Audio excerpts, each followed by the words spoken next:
प्राचीन समय की बात है। माघ मास का पवित्र समय चल रहा था। ठंडी हवाएं चल रही थीं और नदियां अमृत के समान बह रही थीं।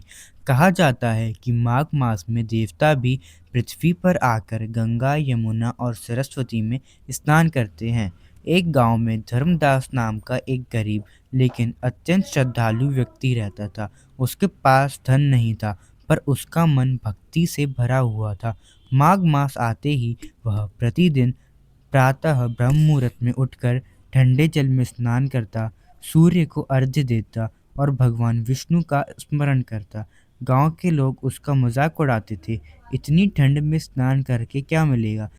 पर धर्मदास मुस्कुराकर कहता, भक्ति का फल दिखाई नहीं देता, अनुभव होता है। एक दिन एक वृद्ध साधु उसके द्वार आए।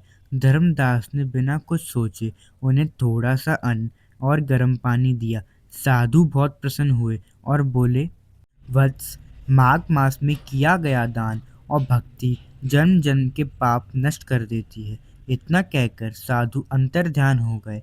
उसी रात धर्मदास ने स्वप्न में भगवान विष्णु को देखा।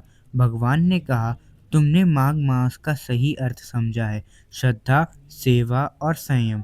कुछ समय बाद धर्मदास के जीवन से कष्ट दूर होने लगे। उसे ये समझ में आ गया कि माघ मास केवल स्नान का नहीं, बल्कि मन को शुद्ध करने का मास है।